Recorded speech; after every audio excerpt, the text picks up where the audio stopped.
You better watch out. You better not try to go and commit any old crimes, or Santa Claus will target you now. He's making a list and checking it twice. He's gonna find out who's naughty or nice, and if you're naughty, Santa Claus will target you now. And if you decide to hurt a little girl named Trudy Lightstone, oh, you better hurl, because Santa Claus will target you now. Have a holly jolly ass whoopin'. Violent Night comes to us from the director of Hansel and Gretel Witch Hunters, and my goodness, it's just as fun, just as breezy, just as violent, just as ridiculous, and shouldn't work on so many levels, just like Hansel and Gretel Witch Hunters. Violent Night comes to us from the writing team that did Sonic 1 and 2. And boy, you can definitely tell, and you can absolutely tell that this movie should have not worked on the multiple levels that it did. It's basically Die Hard, Home Alone, and a few other Christmas classics, Human Centipede, together and presented to you in an orgy of blood-soaked violence, humor, and ridiculousness, and I had a goddamn great time. Holly jolly cheer all over. Who wouldn't want to see David Harbour not harbor any resentment and just unleash his violent tendencies on a whole bunch of mercenaries that try to overtake the Lightstone Manor, where the patriarch, Beverly D'Angelo, who is just delightful. Beverly D'Angelo is so good in this, and she only has the occasional, funny line, but, she doesn't get to say all that much, but when she does, she makes it matter so much.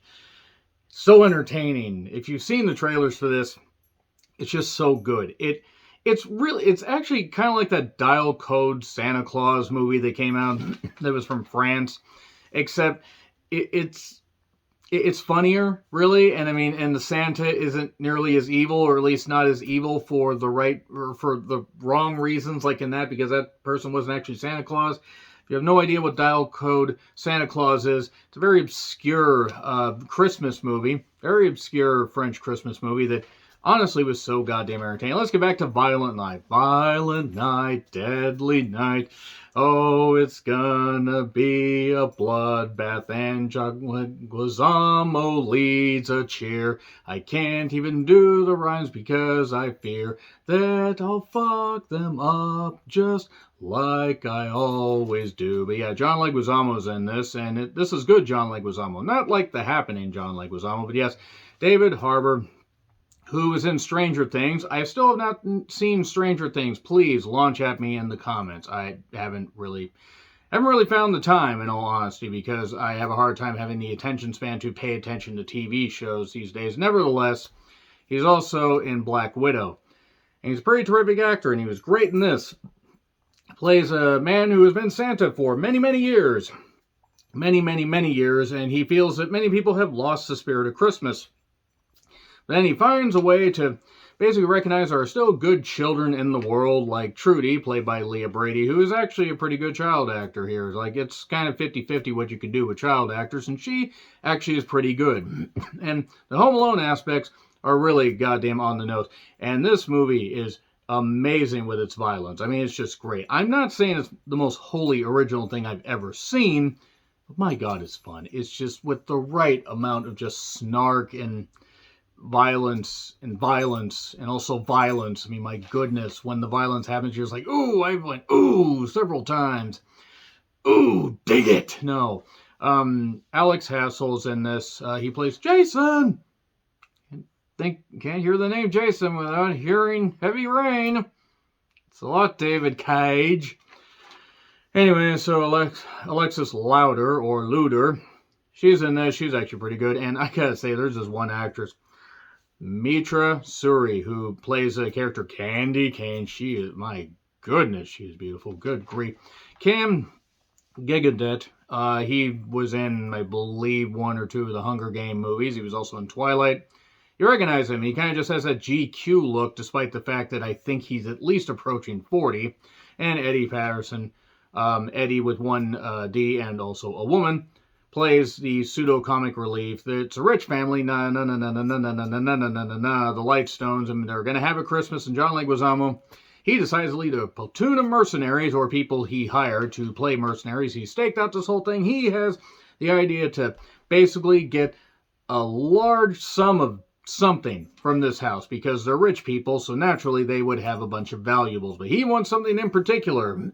There's only one way to get it. Get into a safe, and they got to hack into the safe. Gee, that's very diehard of everybody. Very, very diehard. And then we get David Harbour Santa, who basically it opens the movie and he's kind of a drunk, and it's not that he doesn't take Christmas seriously. There are still good children out there he recognizes, and he wants to do good, but also he's tired. He's tired of being Santa Claus. He's also just tired of the greed and the ridiculousness and the fact that people, he just feels, don't appreciate the spirit of Christmas. But through bonding with Trudy, he learns to have that, and it's actually shockingly endearing. Okay, maybe it's heavy-handed, and maybe this movie just gets a little bit too goddamn ridiculous, and then maybe it doesn't fully lean into the concept as much as it should. Some people would say that. I think it leaned in just enough, because if it continued to lean in and got to the point where it was just so ridiculous that, you couldn't buy into the fact that there was a Santa Claus using his